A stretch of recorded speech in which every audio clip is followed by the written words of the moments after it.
Hello and welcome to some more Star Citizen. There was a massive Star Citizen fan event, Quantum Vegas 2955, on the 12th of July. Lots of CIG dev attendance, lots of backers and players turned up, content creators. It was an absolutely great event from what I'm led to believe, and I'll link all of the details of that event and their YouTube channel down below.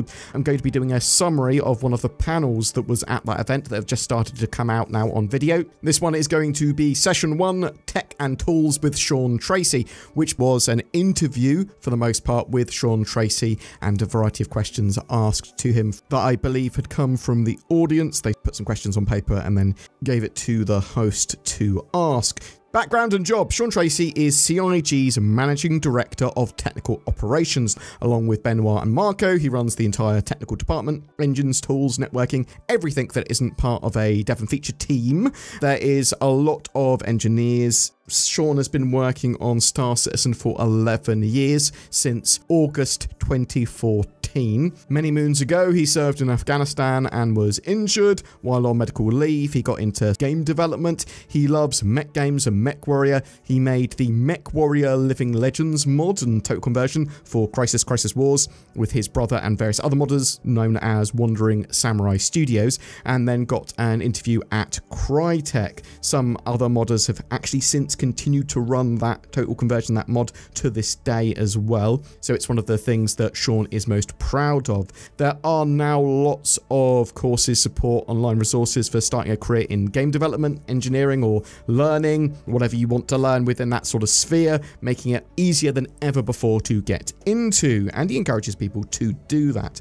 Let's get into some of these questions. How will Star Citizen remain cutting edge and not get old tech-wise? They've maintained a playable game for many years now with Star Citizen and have kept up with modern cutting-edge technology. Sean doesn't think they're at risk of falling behind anytime soon. Part of this is because Chris Roberts is a technophile and pushes that culturally and historically CIG are very tech-driven.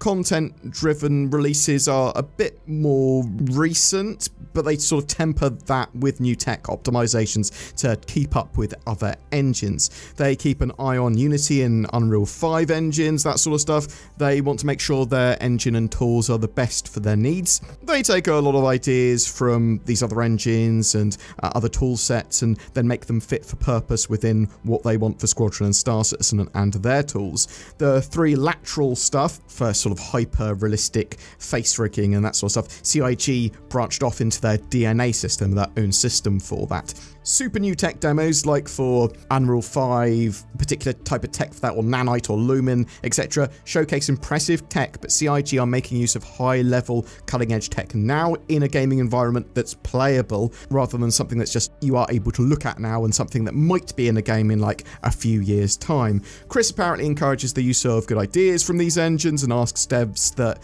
if they can make those ideas, tools and technologies work and fit for purpose and custom for Squadron 42 and Star Citizen's needs.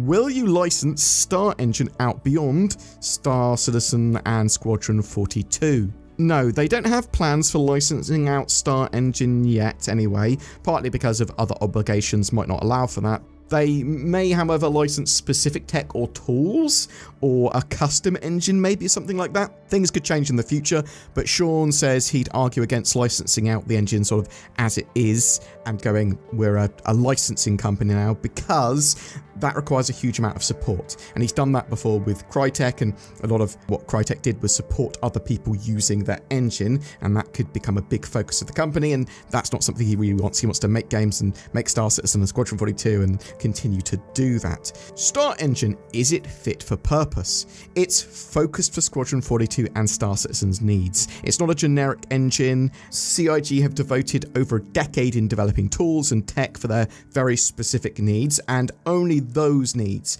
and to a degree future-proofing that. The game's needs drive the tech and its development, not the other way round. It's important that they look to the future, though.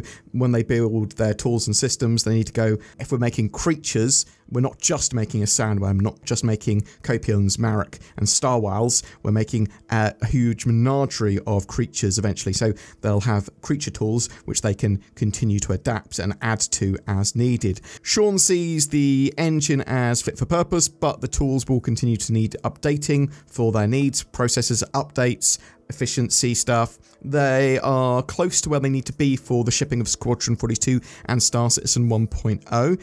Everyone can get the job done and features that they want to get done.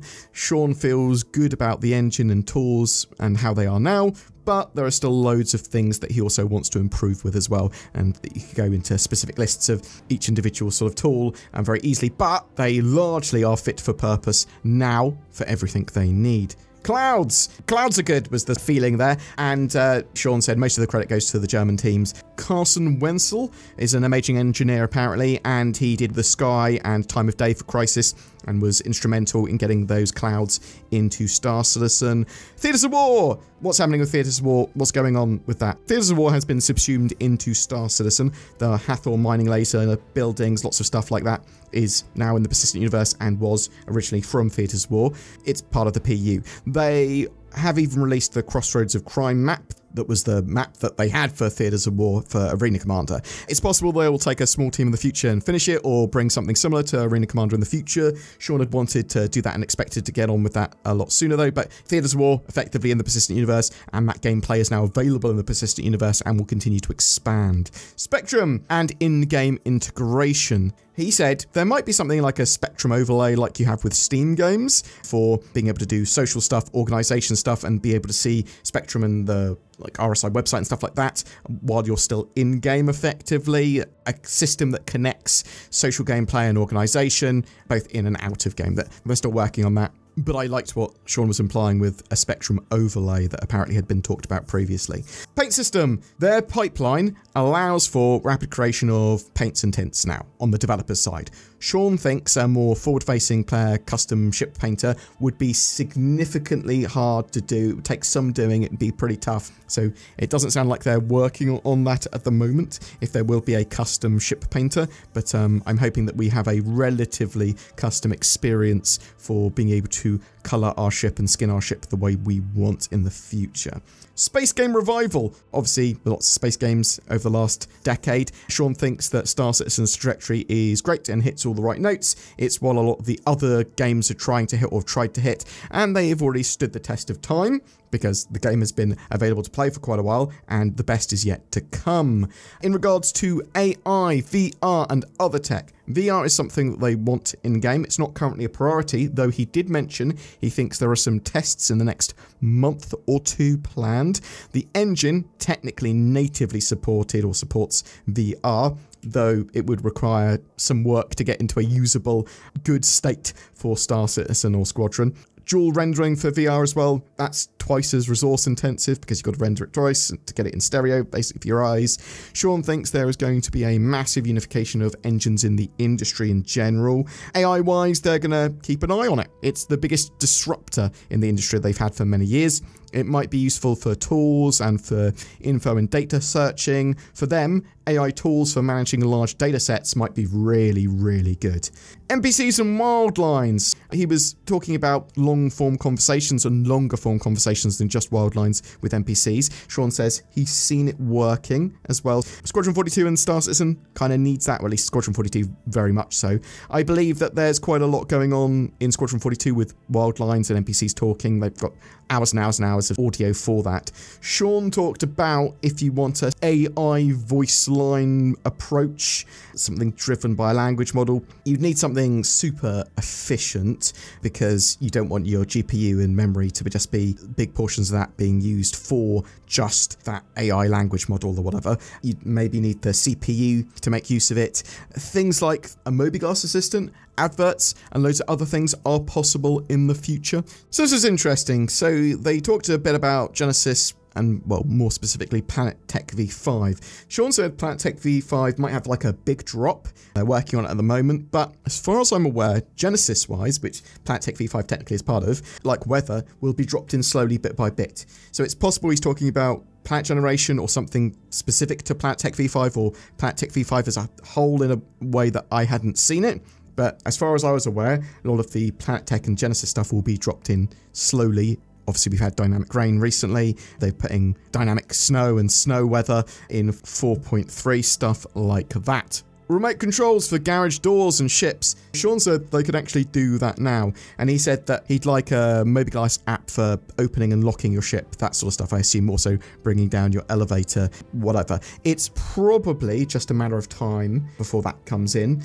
Nothing technical is stopping them doing that. That sounds awesome if that's the case, but obviously didn't sound like there were hard plans for that they're working on now. We'll have to wait and see.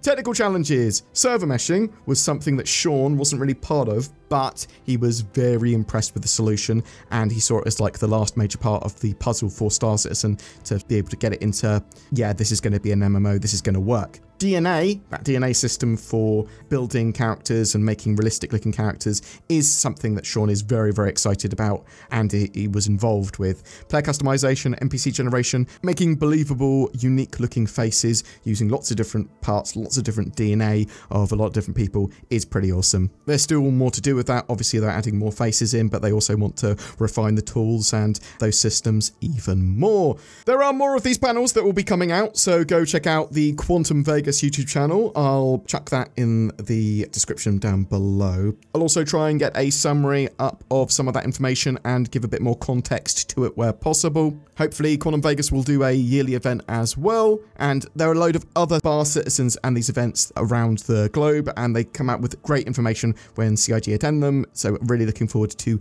a variety more. There's like watch parties for CitizenCon and that sort of stuff as well. Actually, talking about Star Citizens, there's a load I need to dig into from a variety of them that have been done over the last few weeks that I still need to get summaries of.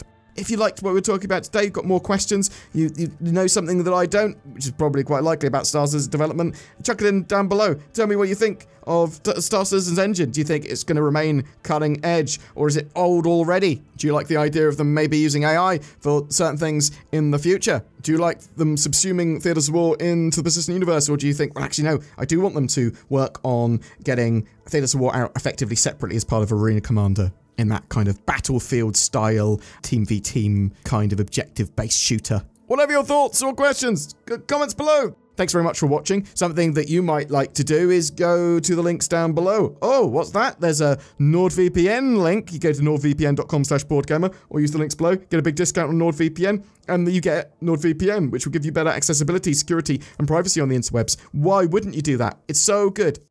Every month we have a ship giveaway, and July 2025 is no different. We're giving away a Prowler utility with lifetime insurance and a Star Citizen game package. All you need to jump into the game with a stealthy cargo ship. It's all you need to start your career as a hauler or maybe a pirate. Comment on any of our videos made during this month to be in for a chance of winning that. If you would like to further support the channel, consider becoming a channel member with the join button under the videos, or a Patreon. Links down below for that. And there's loads of other links that you can help support the channel with, from Game Glass to THRUSTMASTER, loads of products that you will potentially want for your Star Citizen experience. Thanks so much for watching. I hope you have a great month, and I'll see you in the verse.